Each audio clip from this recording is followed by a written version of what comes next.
Welcome to Radical Responsibility, the podcast dedicated to ridding the world of blame and shame, where we explore the issues you care about from a unique perspective. 100% ownership for each and every circumstance we face in life, day in and day out. In this episode of the Radical Responsibility podcast, I speak to Tiokasin Ghosthorse, a Lakota peacemaker and Nobel Peace Prize nominee. Well known as the founder and executive producer of the Indigenous Voices radio show, First Voices Radio. He's been not only nominated for a Nobel Peace Prize, but he's been recognized as an Indigenous musician and received many awards as a musician. In this episode, Tiokasin Ghosthorse and I deeply explore the differences between Western languages and indigenous languages, and how many of the struggles that we have in our current society are embedded in the very dualistic and sometimes aggressive nature of the linguistic structures of our language, whereas the indigenous way of speaking and even thinking and understanding and making sense of the world is less dualistic and less inherently fraught with aggression and polarization and divisiveness. And so, fascinating conversation. I'm here with Tiokasin Ghosthorse this morning. Welcome, Tiokasin. Hi, good morning, Fleet. How are you, man? I'm really good. It's great to see you again. Yeah, bright sunshine all the way around here. Yeah. Well, I want to, just before we get started, I want to share a little bit about your background with our audience. So Tiokasin Ghosthorse is a member of the Cheyenne River Lakota Nation of South Dakota, has a long history in indigenous activism and advocacy. In fact, you spoke at, I think at the United Nations in Geneva when you were like 15 years old. That was a few years ago, just a couple. A long time ago. Yeah. Tiokasin's founder and executive producer of First Voices Radio, formerly First Voices Indigenous Radio, and was nominated for the Nobel Peace Prize in 2016, and has received many awards, and is a renowned musician, and won you were award nominee for Best Instrumental Album in 2019. And I haven't heard your music.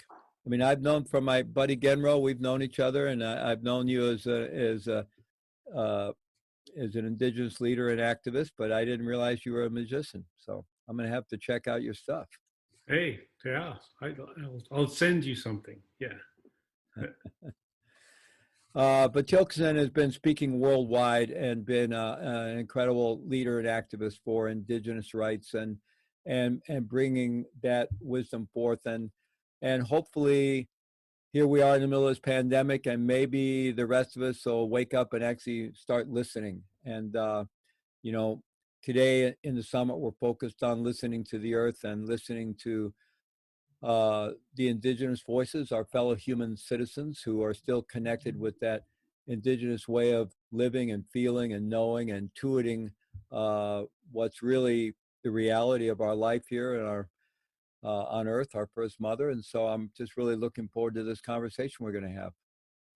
Yeah, I think that, thank you for the introduction. And I just want to say greetings to everybody and a little Chante Washte Napechu Zapiello. That's basically, I give you my heart with a good handshake, good heart with a good handshake, basically. So thanks for that introduction, Fleet, again. Thank you. Yeah. So maybe we are in the context of this global COVID-19 pandemic, and you're in New York, and I think you're outside of the city a little bit, but New York's been heavily affected, and I'm just curious about what all this has initially brought up for you as we're going through this and kind of we're in this new reality, at least for the moment. Well, Fleet, first of all, when this was first announced or basically paid attention to was sometime in late January among the Northwest peoples, Lomi included. And we had a certain sense that something was going on when I was out of the country, actually, I was in Costa Rica and then went to Hawaii and then on to Australia and New Zealand. And when it felt like this something was following you around. So I arrived in the U.S. And then I start hearing of U.S. just now hearing about it, and like, wow, it's the rest of the world knows what's going on. What's with the U.S. And I thought about the control stance that the U.S. has, that we are an invincible people, and that this thing we've been through so much as Americans, quote unquote, is that nothing can touch us because we're going to win. We're going to conquer this thing that's coming at us. So we viewed this coronavirus as an enemy, and so the whole terminology has been about defending and attacking and conquering, and even putting ourselves into this, I would say, this prison mentality or the prison language of lockdown, and it just keeps going on and on. And like, wow, this is totally a mechanical way to take care of something, to try to resolve something that is so alive like the coronavirus. In fact, even turn it into a scientific terminology, COVID-19, as if there was going to be a 20. And I get the scientific terminology and jargon that people are using, but it's still the mechanicalness of a society that continues to view coronavirus as the perpetrator and we are the victim. So there's no balance in these aspects of it. So everybody's going to be put into dualities of, either love and hate or fear and, acceptance of something. And I think a lot of people that I've talked to personally, when I'm around them, are refusing to put the earth first in their mind or from their heart, is that the earth doesn't matter, even though that's where the coronavirus came from, is one of the guidance or the indicator that there is something definitely wrong.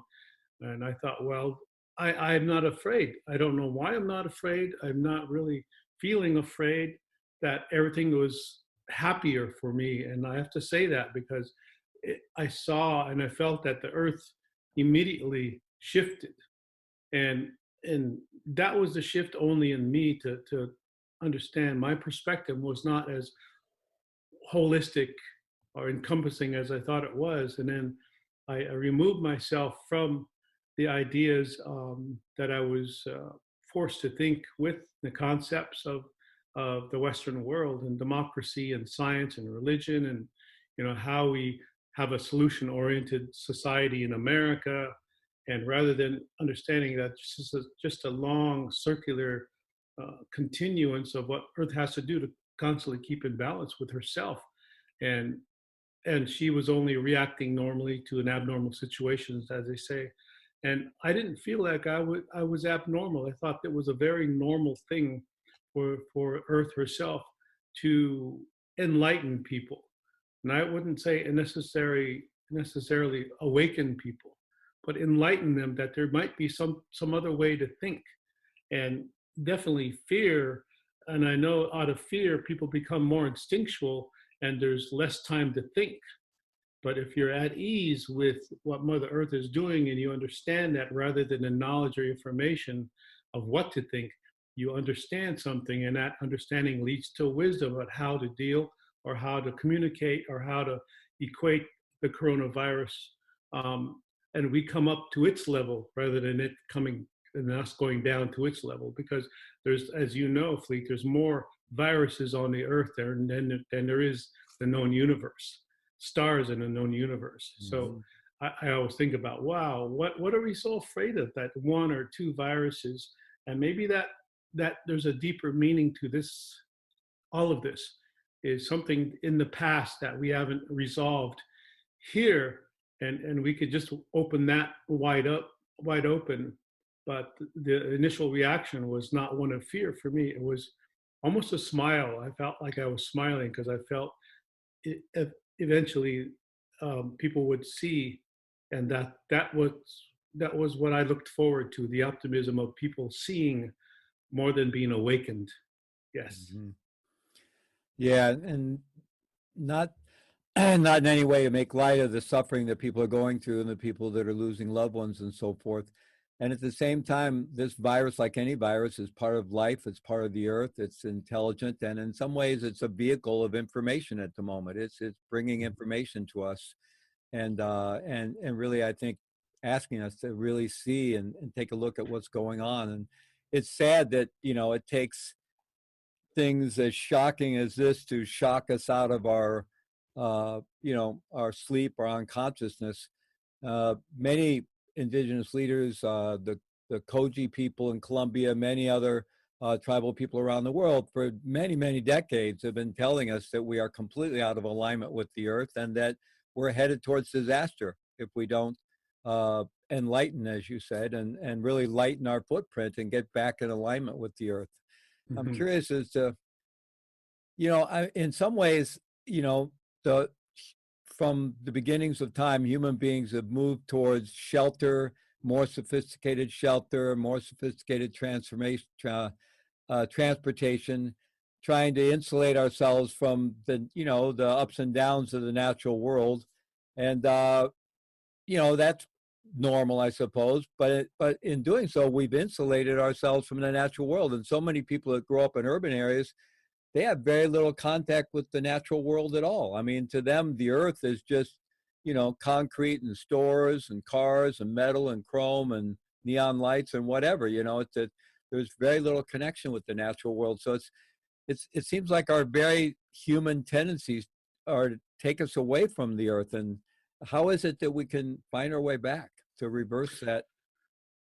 Yeah, I don't think it's a matter of reversing anything. I think it's recognizing the continuum rather than a beginning or an end, and there has to be a language, an awareness, and a living with reality rather than using reality. And I think an example are the books that I have behind me.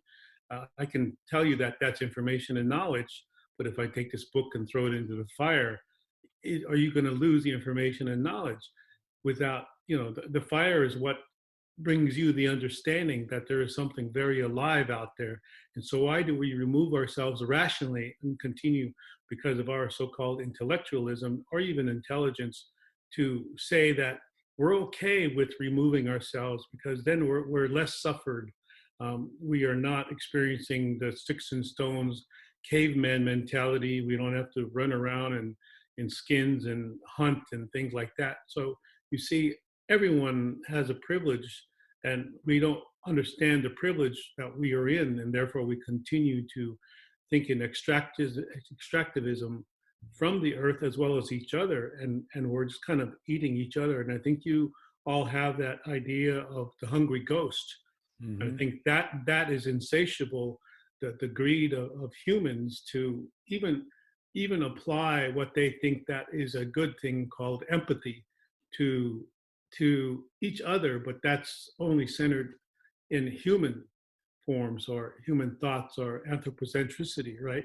And Mm-hmm. so when I'm thinking about, okay, how is it that do we overcome our the virus? It's not the virus that we overcome it. We overcome it by our intuition, not so much our thinking patterns, because the etymology of a lot of the words I'm using, most people don't realize their own language at all, and how much this language is basically cornered and has concepts to it. So it's very noun and subjective, very objectifying of everything. It thingifies everything.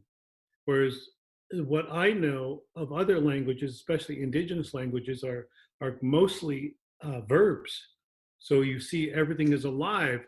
And so if everything is alive, then you think in abundance. Therefore, the coronavirus makes more sense that it came to enliven, to enlighten that ancient knowledge, or excuse me, the ancient understanding that we all have, because it's been covered up with knowledge and information back, as you see these books behind me.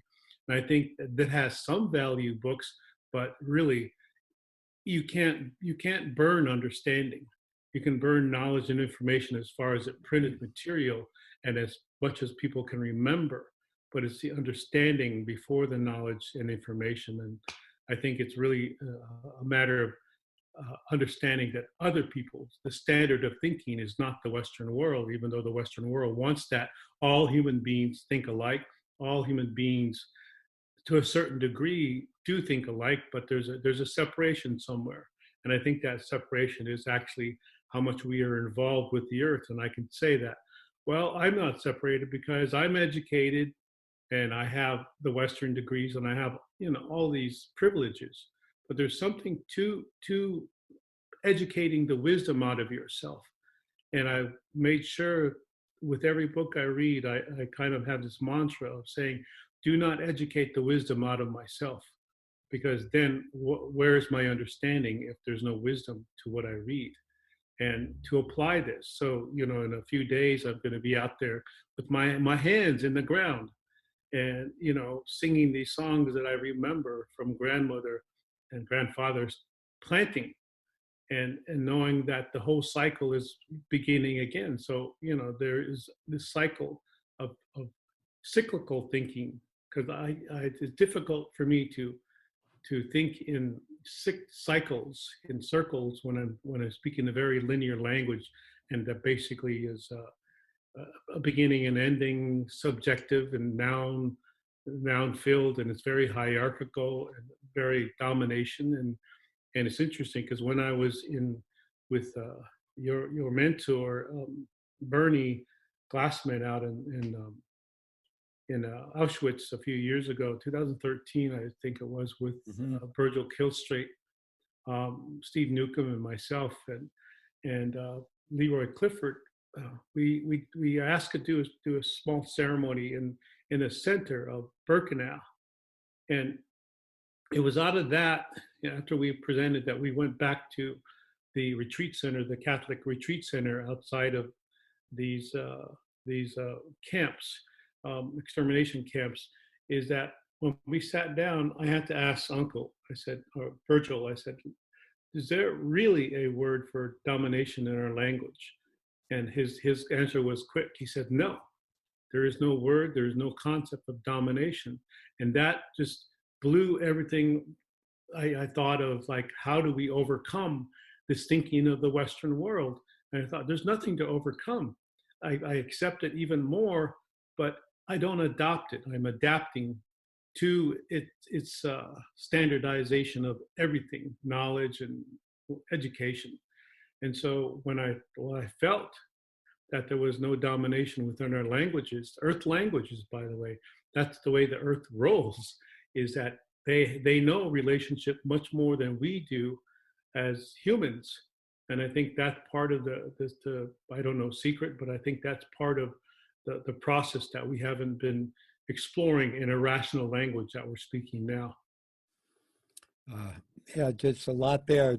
Just for our audience, you were referring to the Zen Peacemaker Bearing Witness Retreat at Auschwitz-Birkenau that's been happening every year for almost 25 years now, I think. And that was quite a moment of that ceremony. I remember it. And there's this long, like a road that goes right across the middle of Birkenau from the selection site at the railroad tracks, where the Nazi doctors would send people to the gas chamber, to the work camps, and they would send people walking all the way across on this road to the other side, and then off into some of the gas chambers over there. And so we walked down that, and right in the middle, you and Virgil Killstraight did that ceremony. Very, very powerful. And I think you really, the language, our Western language and our neurobiology is really reflected by our language. I mean, language, if you want to change your brain, go learn a new language, right? You have to get a whole new set of neural networks. And Marshall Rosenberg, the founder of nonviolent communication, talked about how violent our Western language inherently is, because it's so objectifying. It's all about, objectifying things and evaluating things. And so it really does determine our way of thinking, our way of looking at the world. So I'm curious about, I feel like we have a bit of a conundrum here, especially in the U.S. Native people have so much to offer to us in terms of different ways of being and thinking. And yet, because we've never dealt with the Holocaust against Native peoples in the Americas, because there's still terrible injustices going on, the whole pipeline thing recently in the Dakotas, as well as the pipeline thing that's happening up in Canada right now. I mean, it's just this ongoing. It's not like just repairing the damage that was done. We're still impacting Native peoples in very negative ways, and so it creates a kind of divide and a lack of understanding, and even for those non-natives who maybe are interested in native ways, there's a little bit of caution, because native people don't want to be exploited and have their ways exploited. So it seems like there's this gap across which it's hard for that wisdom to find a vehicle, right? And I'm not trying to make any value judgments about any of that here. It just seems to be what is, and I'm wondering, how can we shift things so that the Western world can start to learn more from Native peoples, not only here in the U.S., but all around the world. So I have a few tongue-in-cheek answers for that, if you will. I think one is that, it really comes down to even all of us. This is a language of inclusion, is a Lakota, so much so that there is a small margin of exclusion. So if you think about that, how much abundance and inclusive thinking is near to perfect, that in the Lakota way, there's always one bead, so to speak, in the beadwork that is twisted, so we understand that there's no such thing as as perfect. Mm-hmm. So things are imperfect in all of us, and I think that's the thing that we look at, and that one is not to perfect it, but to accept the imperfections. So I think this is how a lot of natives in the Western Hemisphere before 1492, even though anthropologists and scientists want to prove that we were just like anybody else. And that's nice. And of course, we have, as natives, have to be aware of the over-romanticizing of who we were, who we are, and who we will be. And to get ourselves into this present, to not get caught up in the intellectualism, but intelligence, which really means between the lines, the space between the lines. This is what intelligence means. So the duality is the one line to the other, and there's no recognition or acknowledgement of what's in between the lines. And so everybody thinks in dualities. Well, I know that the newer Lakota speak in terms of subject and noun terminology, and you realize that the verb behind it is that the land can't be looked at or felt like the way we used to. And in the studies that I've done, is that the intelligence with Earth is no longer recognized, and I think that's what's missing from the vernacular of the English speaking and in any foreign languages, because this part of the earth is what gave us our languages. And to understand it, that we were uploaded in a sense from the earth rather than downloaded in the dogma fashion that most of the world understands religion from. So it's the acknowledgement of the land, because the land, if we are not acknowledging the land and just kind of moving a blessing onto it, that's part of the domination thinking. Rather than blessing food, we forget that food grows us and blesses us in a way from the earth. And so in America, it depends how we are treating the earth. It's like peace with earth will take care of how the Americans are treating the native people, not our native people or the native people, but native peoples, right? And to recognize us as part of that intelligence of the earth, because we have been always on the bottom of the totem pole as far as democracy and Western ideology is concerned with, is that we have always been on the bottom of the totem pole, fleet is, but some of us want to climb that totem pole of hierarchy and kind of understand that if I get to the top, then I'll be successful. But then we lose the grounding. And it's a place of honor to be on the bottom, in a sense, to hold everybody else up. Because when Earth starts to shake and rattle and roll, all of those peoples who think that they're elite to the earth will come down. So even in the most intelligent or intellectual academic worlds, people think that they're supposed to leave eventually. and that is built in racism. You could talk about, but racism to the earth, the ecocide that's going on. I think that's against the earth, is against all of us. So it's actually the war. And you talked about maybe this language is military style, And recently there was something that said that the first language in a conflict, right? The first weapon drawn in a conflict is language. And how are we thinking about the earth? How are we living with the earth? Because after I speak with you, I'm going outside. I'm getting ready for my 4-day, every day make a fire. And the Pleiades is setting. And May 3rd is its final setting. And, this communication is thousands of 200,000 years old, and according to a lot of other Lakota, it's much more than just 200,000 years old. This way of recognizing natural intelligence from natural law, and I think that's part of what we're missing here. So I don't think there's exactly a solution, because I think we're all inherent in our DNA that we understand it somehow, but we just don't have the expression. And you were key to say we don't have the expression in these languages. So if you're going to be talking a noun-filled language that comes out of Greece, for instance, A to Z, and your symbology and your concepts have to fit that box.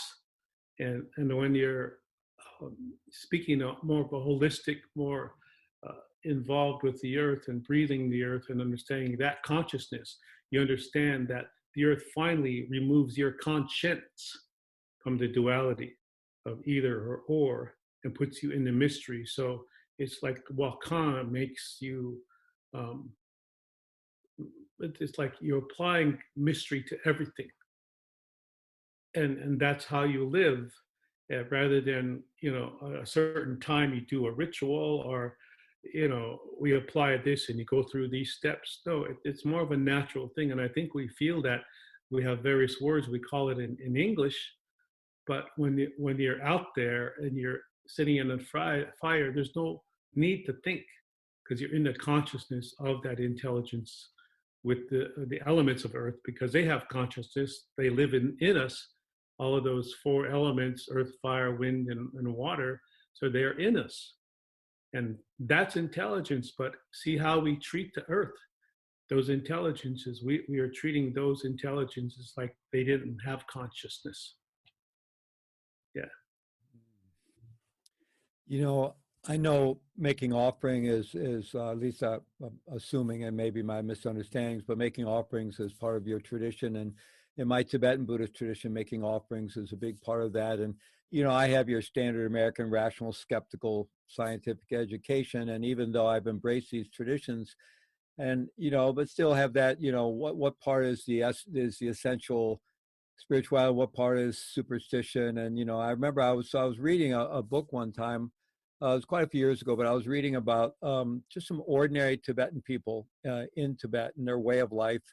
And they were just making offerings throughout the day, making offerings to the 4 directions, making offerings to different beings, making offerings to the insects, and it suddenly just hit me that this, had nothing to do with superstition, and that how arrogant I was, to not be in that flow of offering and appreciation with the world in which I am and all the beings I share the world with. And it really opened my mind. I can't say it's, shifted my consciousness to where I live in alignment with the earth in the way I'd really love to, but it definitely did awaken me to really see that this way of being in recognition and the continual sense of offering and appreciation is at least one pathway back into relationship. Yeah, I think it's a relational aspect, waking up and doing it and recognizing your first breath, and then the next thing most of us do is go and douse our hands in water, wash our face, and all of these things are ceremony, and we have to be conscious about it in this language where others understand that it's all the ceremony, it's all medicine. and we forgot how to use the medicine, because the medicine wants to use us and it's available. Spirit wants to use us, but it's inviting us, and we think that we can control. While we have to invite the spirit, we have to invite these things, but it is part of that Tibetan, the people that you saw, that they were offering, and it is, as in a sense, an asking. So, in what I understand is that there really is no identity except through the earth, because we have identified ourselves in a language that separates us. And that's what I wanted to express, was that it feels that when I'm speaking English, I have to separate myself, because mostly everything that I'm speaking begins with I.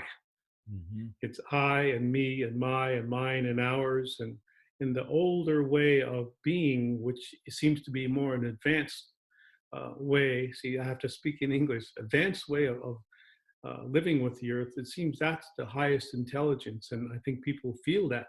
So if we relearn how to live with the earth, again, we have peace with the earth. There's no need to have peace on the earth, because you're at peace with all the earth. And that's including the least intelligent human being, right? Mm-hmm. Because we don't understand that those Tibetans are offering, asking the ancients for their knowledge, asking if we could understand the knowledge, so that we can still learn how to live here and have peace with earth. And regardless of how we attempt that, there can't be just one way, right? Out of fear, we are into a survival mode now, and I think America has been part of that, on survivalist mode, since they got here way long before 1620 with the Pilgrims, started in 1492. But there was other people that came here long in our histories that didn't colonize in this way, maybe because it was their attitude or the way they grew, that they were satisfied with who they are. So in America, a lot of people are still searching, and I think the coronavirus is helping to guide them, point Americans in the right direction. Now, the path we choose hasn't been delineated or marked, is that we have that being free, which means more responsibility rather than freedom, where it's controlled by church and state, and so we have to unstandardize or decolonize even this language, and speak in more of an organic way, rather than more of a technical and more of a noun laden language. So empathy is being overused in a sense, because we're supposed to have it for each other, and that's how we're going to get through this thing. But we're forgetting the earth. The earth comes first, and that's when you start feeling the truer consciousness. And that's all empathy is to be aware of what, as you say, love is out there, but it's really that your body is in the soul, rather than the soul only being in the body. I think Mm-hmm. that's a difference in thinking processes. Yeah, some of our trauma experts that have been part of this summit, and when we talk about relational resilience, we're talking about we're social beings and we co-regulate together. There's a way through our facial expressions, through our presence, through our voice, through our heart, that we can actually co-regulate with each other. And in fact, we're all doing that, and that has a lot to do with what empathy is. But we can do it in a much deeper way. So that idea of co-regulate, and I do a lot of training work and a lot of workshops I lead where I get people in dyads or pairs and have them do eye gazing and heart work in ways they find themselves, they can get in this incredibly powerful, stable, intimate space of connectedness with a stranger. So I'm wondering if that idea of kind of co-regulating our nervous systems, co-regulating ourselves in the resilience, if there's a sense that we can get out in the natural world and kind of co-regulate with the earth, get into that flow somehow, attune our own nervous system to the rhythms of the earth. And if that, I don't know that we can have any positive impact on the earth. Hopefully the earth can have a positive impact on us, but there is maybe some flow that we could tune into. And I suspect that perhaps something about the ceremonial paths of indigenous people has to do with that in some degree. I'm just guessing. I don't know. I'm asking you. Yeah, I think that the ceremonial path you're talking about is it's not so much a ritual. You have to do it this way and that way. And I think it almost comes not as a free association thought process, but it's one of recognition. Again, we're not coherent with our thinking. And I was on a panel with Paul Stamets and some other people last week, and we were talking offline about how they live in the Great Northwest in British Columbia, and how their interaction now is so much in nature, with nature, rather than on nature. Them having to go to a park or to your backyard. It's much more. That's not nature. That's something that we sequestered in right angles. So there's a right angle coherency and an open, where there's no angles coherency. So our thinking is, when he said that my interaction is more with nature, and nature is rewiring my thinking. Nature is encompassing that thinking, and now he sees that there are certain people, and he said indigenous peoples are not so rewired as we are, because their motherboard in their thought process, in their heart, in their composition of who they are, has not been removed as long of as a process as the Westerner, who 30 to 50 generations when they got here to the Western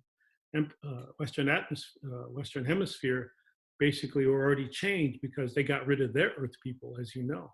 So here he's talking about we need to rewire, and that means to go within the complexity of nature, and again to not separate that, to call it nature, call it some verb like nurturing, because that's exactly what we do, is we're being nurtured in the nurturing of nature, if that makes sense.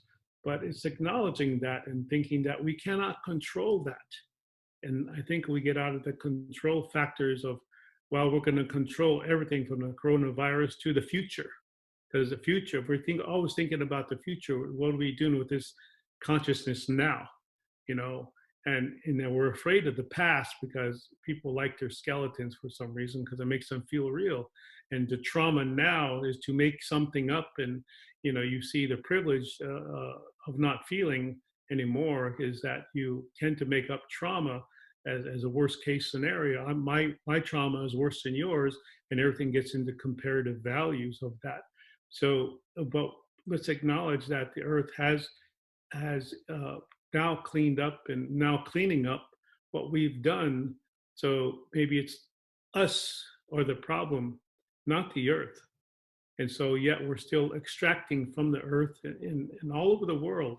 That's going to continue. And that's where she, again, in the prophecies of Native people, have come forward and saying, yeah, the earth is going to fight back, defend the sacredness. And the sacredness is actually doesn't need to be defending, because she knows what she's doing. We're not here to save the earth. We're here to recognize that the earth is saving us already and has been. So I don't go for that benevolent, sort of altruism. I'm a human being, and I'm intelligent, and I have superiority over all animals and other life, and God made us this way. Well, you don't have to be religious in that dogma, but it's in the language, it's in the education process, it's in the government, it's in the sciences, and that sort of monotheistic way of being, which is making us not beings, but more of zombies to, continue with the same system that has gotten us in trouble in the first place. It sounds like gloom and doom, but there's some sense of reality that we have to really face and go within. The Chante, even that fleet is meaning that we're recognizing that a heart is related to the tree, because a tree has a heartbeat, and science just proved that. The Chante is basically our trees, and we know the heart is like a tree. It gives us the brain, it gives us the nerve system, and that's a tree. So if we recognize ourselves as earth, not part of earth, but as earth, it doesn't mean that we worship or we make ourselves gods or make Earth the God, because even the word God is implying dogmatism. Yes, I'm listening to you. I'm thinking, obviously we problematically have this idea of dominating dominion over the earth and, which leads to this exploitative, extractive relationship. But even sometimes people posit, a healthier notion would be stewards of the earth. But that's still putting us in this separate one-up dominant role, as if our job, and instead of actually realizing we are of the earth and having the humility to come back into an alignment with the earth, where we're, even that stewardship sounds better than dominating, but it's still that one up, separate, dualistic, and very kind of arrogant positionality, anthropocentric, arrogant positionality. Yeah, and it made me think of, is there an exit strategy with this language we're using?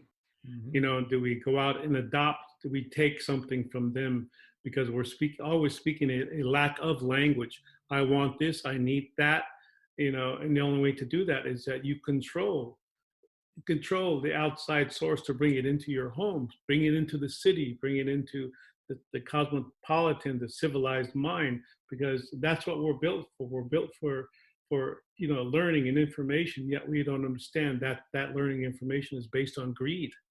And so when I think about, describing the lesser of two evils, basically, and is that, do we continue using this language? Because stewardship sounds even more rational. So it's like the more rational, more intelligent you become in this language, or this Latin-based language, is that the more we're able to deny who we are and function by what we do. So we can stack up a resume or a CV and say, well, look at me. This is what I do. So I have PhD, MD, MA, and all these things behind your name, because you don't know who you are. It's kind of defining, you're trying to find out who you are by what you do. And the other way around is, we already know who we are. It's like, and that defines what you do. You see, and so when I think about who are we are human beings. We are, as some elders would say, we are children of earth, because look how we're behaving. We haven't learned yet. That's a denigration too, is that children already know. They haven't lost the understanding of it. They're still walking among the stars, so to speak, and speaking with the universal, or feeling the universal language within. We've programmed ourselves, rewired ourselves from the natural processes, and forgot about abundance. So a lot of these indigenous languages that I know of in my studies for 33 years, is that these languages practically are thankful and appreciative all the time. And when you're appreciative, or you're in appreciation, that's a form of high intelligence, if you could say that without being dogma. But the intelligence is engaged with knowing the answers that have already been given to you, that like the earth knows more than we do. And so why aren't we going to the ultimate teacher, even our mother, and so to humanize empathy, to humanize, intelligence, I think is that mistake. And as you said earlier about the Tibetans, there's no superstition, there's no supernatural. If you remove super from natural, then we have it. You see, because that's another way to paint those peoples as, oh, they're not real, that's quaint, and they're going to go away because they're not with the program. They don't have books, they don't have atom bombs, and they don't have, all these things that we are trying to deny, that we're an advanced people because we have books and we have atom bombs, and we're going to go colonize other planets, and yet we partly should know that what we're doing is kind of like severing our relationship by continually speaking a language that really has no exit strategy. I was listening to a futurist, Jamie Wheel, video podcast he did a while back, and he took us through kind of an exercise, and he had this bi-directional graph, and on one side was pessimism, the other side optimism, down below was passive, above was active. So in talking about the climate emergency we're in now, so he said if you go into the pessimistic passive, that's kind of the the deep adaptation movement, Jim Bennell, basically people are saying it's too late. We should even kind of start thinking in terms of a hospice type mentality about preparing for the end. Right. Or you go into the pessimistic and active people, and you get into the, activists that are trying to wake us up, the Extinction Rebellion folks and that prophetic voice, which is often necessary to wake us up. Or you get on the optimistic side, you go into the passive. It's, people think we can just chant Om maybe and transcend this somehow. And I don't mean to make light of spirituality, but that's at the extreme. And then, the optimistic active is more the people that think artificial intelligence is going to save us, or like Elon Musk, we're going to co-colonize Mars or something to save ourselves. And what he was suggesting is he wasn't demonizing any of these approaches, but I think he was suggesting if we can stay more in the middle and not go off into these extremes, maybe stay in not knowing. And I'm just curious about how that resonates with you, because it may be that we're going to have to see some real collapse, social economic collapse, before things will really change, or maybe we can wake up and start changing our ways. It's hard to really say. I'm just curious about kind of where that Yeah. takes you. Yeah. Wow. I think that again we're forgetting about the Earth. Is she going to collapse? And where's your I don't know, your composition, your fortitude with the Earth? Because if she's providing everything, why are you in fear? I think we still have the attitude that we are killing the Earth. It's true. We're only, like Uncle says, we're only killing our ability to live with Earth. Because Right. humans cannot kill the Earth. We cannot destroy, regardless of what we're doing. We cannot. We're just going to kill our way.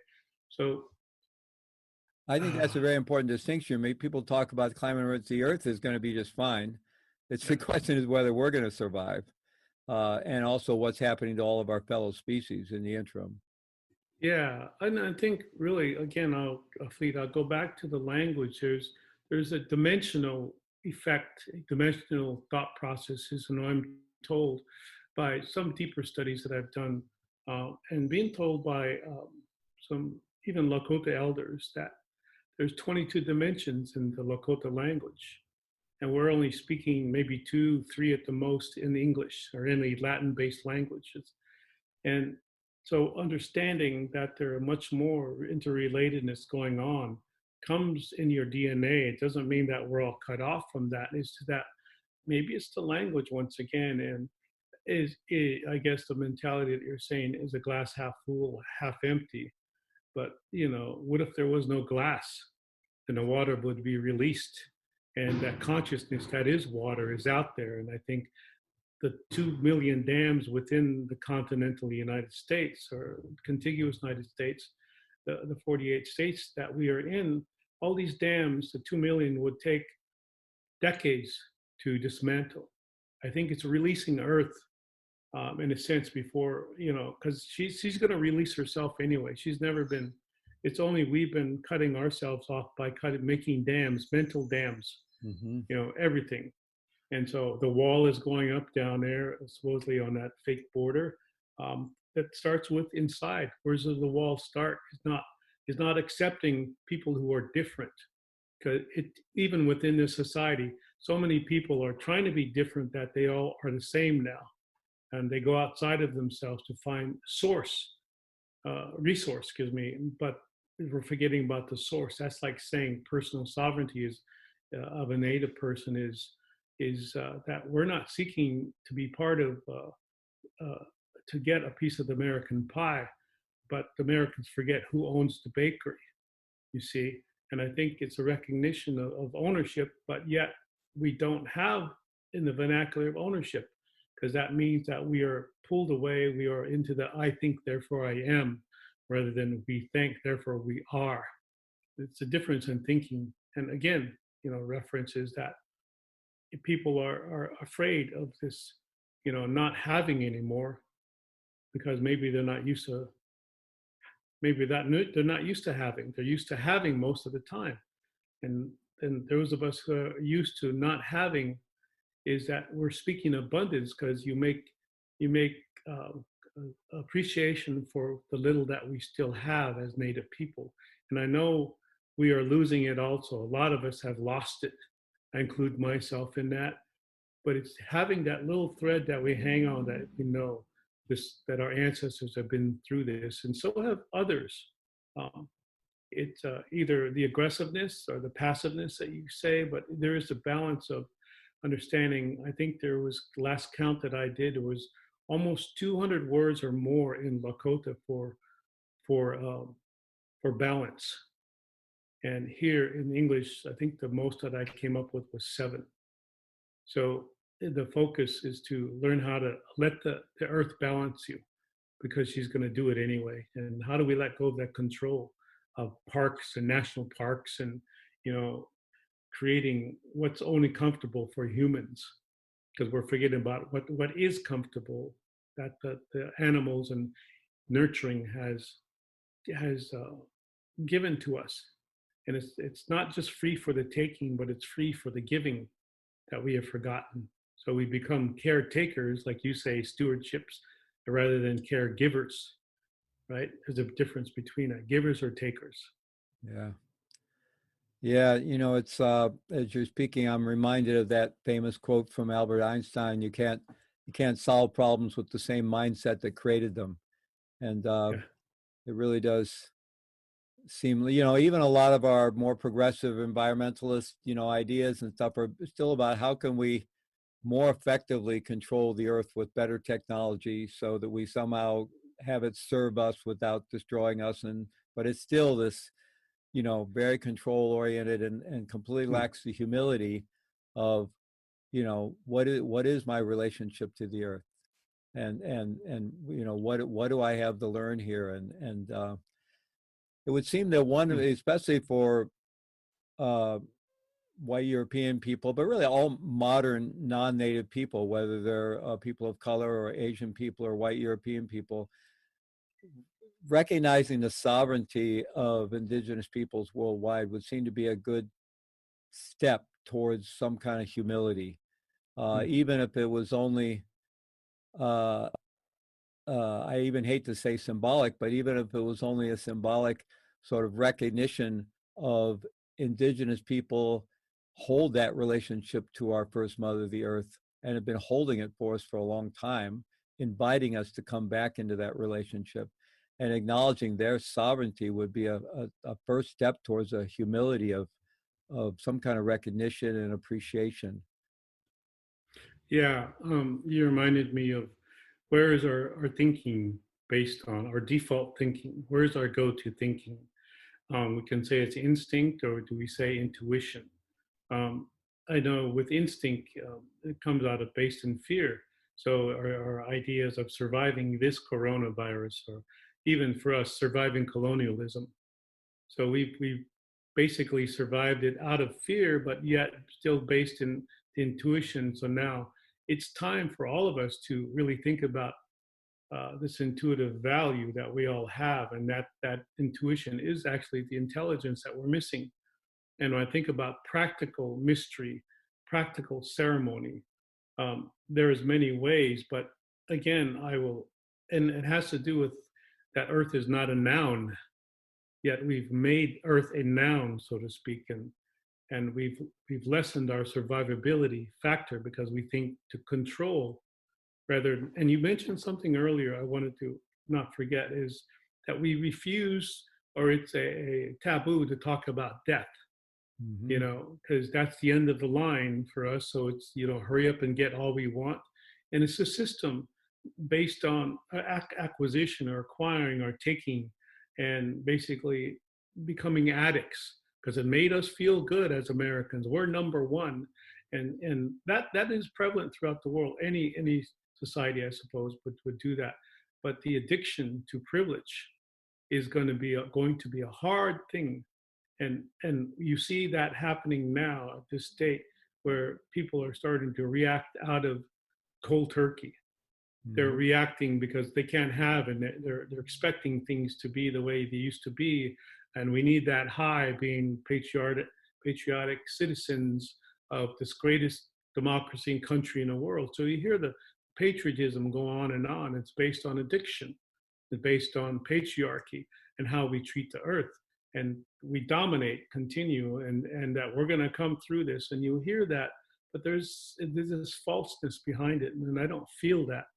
I see people going through the motions of something that's already beating a dead horse. So I'm glad you said that. It's like the same thing.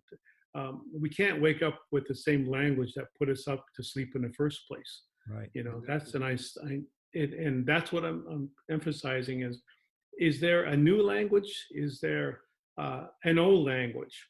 But no, I say there's neither. There is a continuing language, and that we haven't recognized that continuing. And the closest I can think of is not that we're ahead of the crowd here, but indigenous peoples are closer to that in continuum, which is the earth. You know, and I think we can all say, well, we are too, if we just look at our language and reuse our language in a more poetic way, or a more spirit-filled way, or things like that. And we're still not nounifying things where, you know, we say that nature is environment. And so when we think about science and how we are basically speaking now a more mechanical, industrial language, is that we have to nounify nature to call nature environment. But, you know, I've been to many environmental places around the world where we're in class and we're speaking about of retreats and workshops, but they don't see that, oh, there's not a word in Lakota for environment, you see. So I tell them, like, what if we didn't have any more environmental retreats? And they're like, why don't we? Why can't we? You always have to pay attention to others. I said, no, that's true. But what if we don't have any more environmental retreats? It's because we're living the environment. So there's no word for environment, you see. So this is a language we can move away from. And in 1910, 1912, the advent of industrial age, coming to that part of controlling even technical industrial words, is that we started to get rid of natural words in this language. Even so, in 2017, I think it was the Oxford Dictionary, don't quote me, but they started to get rid of natural words, like even flowers, like daffodil, and over, I think it was 43 words they got rid of it in today's dictionary, and replace them with technical and you know, those kind of technical words, computer words. It's like, oh, they're taking naturalness out of definition now, and they're putting it into artificial intelligence. So, but for us, artificial intelligence has always been a lack of connecting with the earth, being related to the earth. So this artificial intelligence came with monotheism, which, when watching that ceremony as Native peoples did in the Caribbean, when Columbus got here, he was talking to somebody out there claiming here.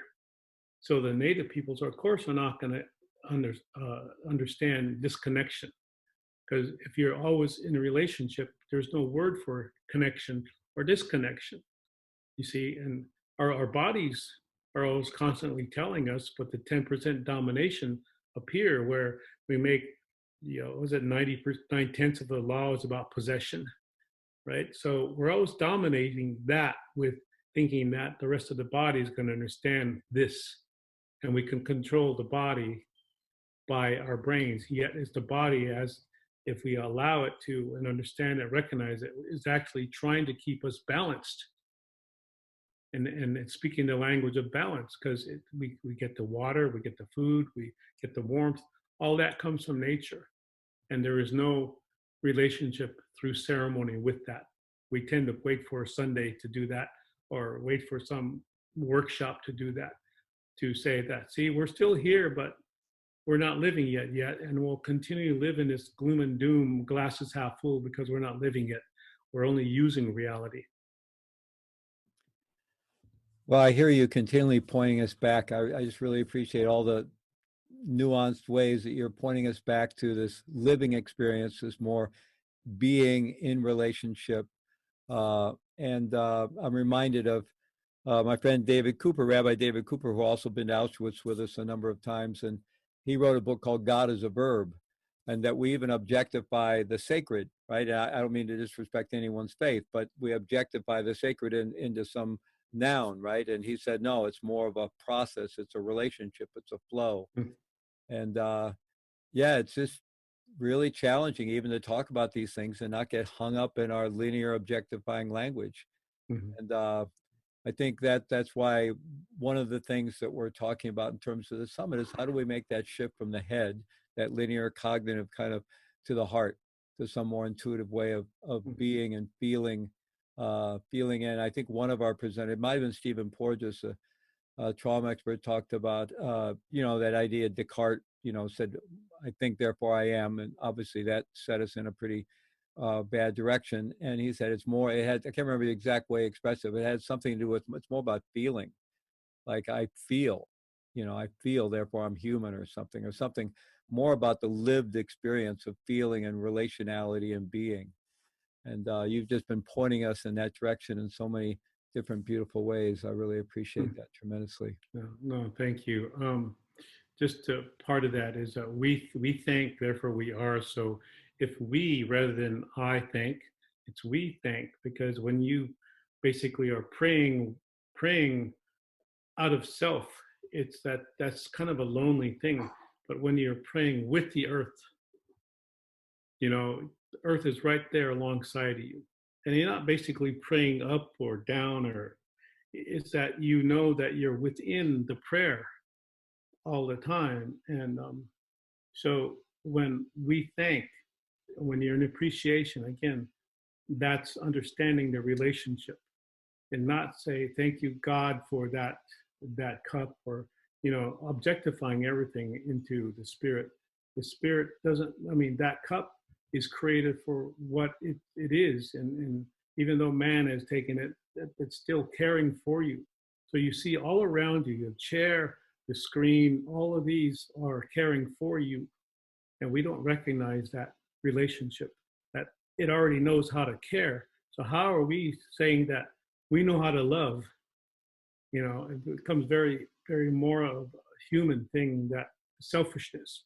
So we remove the I out of the language, and that kind of sets you out of control. Like, wait, where is the irrational thinking? To me, is that the rational people are the ones who are rational, because who wants to be right angled, which means normal.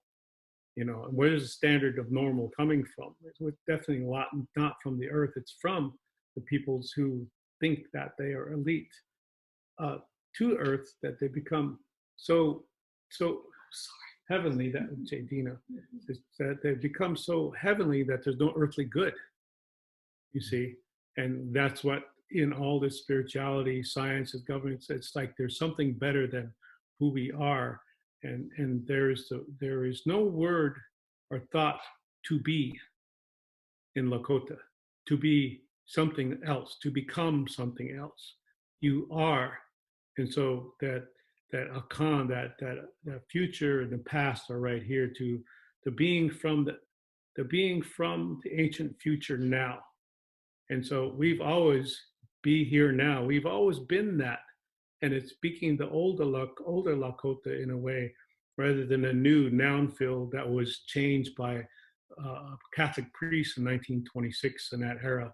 So it's understanding that everything changes, but to suit or survivability. And once we are able to understand intelligently that it's the thinking, that we have to base the earth as a thinker, and allow her to, you know, addressing her. Like before we talked, I went outside, and I basically stuck my head out the door and said, what do you want me to say, earth mother? What do you want me to say here? Bring that, invite earth into everything, and understand that. So that, you know, all through this interview, I've been asking, what do you want me to say? What do you want me to say?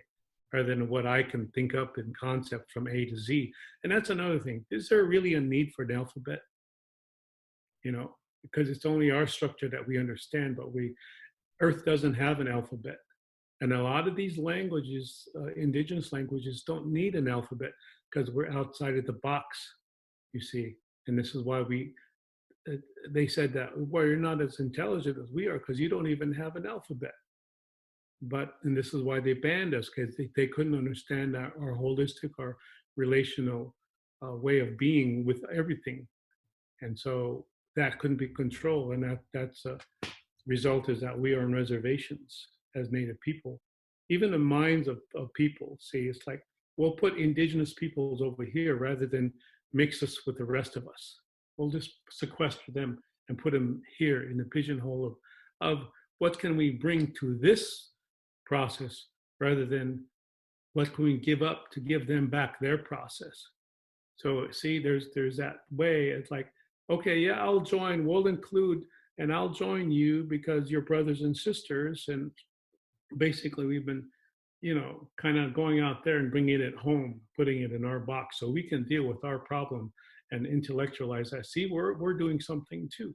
And this is, I'm telling you, Fleet, this language, this way of living has made me a ferocious cynic, if you could say that, because it seems like this language it's based in judgment and not relationship. So you have to rationalize your opinion, your commentary. So when I'm thinking and feeling the other way, you're saying that your brain, this part up here, is basically a seat of the heart. In Lakota, this is a seed of the heart. So you're always coming from the heart rather than being cut off from it and looking to connect the brain with the heart, you see. And I think that's a difference. This nasula, involving the seed that goes around from your head to the vitals that you have, that's the seed. And so the center is here. And so once you're Lakota, you're understanding that the asking for the original instructions from the center of creation, as Black Elk said, he's the center of the center of the universe is everywhere. And for us as peoples, well, we're not coming from the center. We kind of refer to it poetically. So decisions that we make could be and have been that we made decisions through the earth rather than through the bank, right? To the bank of memory that can be changed, and knowledge and information that's always changing, but yet it's the earth that's changing the knowledge and information. Yeah, that way. Well, thank you so much. I could listen forever, and we could continue this conversation. I think we are kind of sadly towards the end of our time for this conversation. But thank you so much for being so generous with your time and for the incredible work that you do. I did mention at the beginning that Tiokasin is actually a survivor of what's known as the Reign of Terror at Pine Ridge in 1972 to 76 with the FBI incursion there, and Cheyenne River Reservation and Pine Ridge, and really very rough times in our history. During my background in prison, I actually got much more connected and knowledgeable and knowing about Brother Leonard Peltier, who was unfortunately still incarcerated. And I think a lot of it's always amazing to me, even as much sort of press, and it didn't get nearly the press it should have, the struggle there, Standing Rock, around the pipeline, that these things come into the consciousness of the mainstream for their 15 minutes of airtime or whatever it is, and then we go on to the next thing. And it's like the fact that we live in a country that is still oppressing the original owners, the original people that welcomed us on this land, and continue to hold the earth for us. It's just amazing to me that we're as kind of arrogant and unconscious as we are. And I have this aspiration that maybe this will be that time when the earth can actually get us to start paying attention. Yeah, the earth is actually as a lot of things that I've studied, is in a cleansing period. And that's just not physically. It's having to do with how we are perceiving our perceptions of who we are, who we aren't. And, what are we choosing to live with, rather than, saying that we have power over. And we think that's freedom because we have power over something. And that's where the mantra that I have is peace with earth. And now this next 5 years from 2012, 1492, 1992, and then there's a 20-year gestation period of being born, which came in 2012, which fits a lot of Western prophecies of Native people, that it's not a punitive thing, but it's actually something we've been through before. And I think that's why a lot of Natives aren't so upset or in fear, even though we become sort of victims of fear. And I think that was the first wall we had to bring down in order to understand the survival of the fear, which to many is a coronavirus. So when I think about these prophecies, where we actually are in them, let's recognize that there's other intelligence at work here rather than just who we think and what we think intelligence is, right? Because we tend to intellectualize a lot, rationalize things. And I'm looking to the irrational, the intelligence, which is between the lines, the mystery, because that's what we need to recognize to really see our way through what the coronavirus is trying to wake us up to. Thank you very much, Tiokasin Ghosthorse, founder and host of First Voices Radio. And you take care of yourself and be well. I will. Thank you so much. It's a good honor to be with you and good to see you after all these years. And I would like people to understand that, all these words are just thoughts that I've come up with by the experience, as you say, from when I was a teenager, and all of this unrest was happening on a reservation as well. That's still happening. We're still organizing, but I think more so you see that we're organizing with the earth, because the earth is organizing us that way. So thank you, Lee. Thank you so much. All right. Well.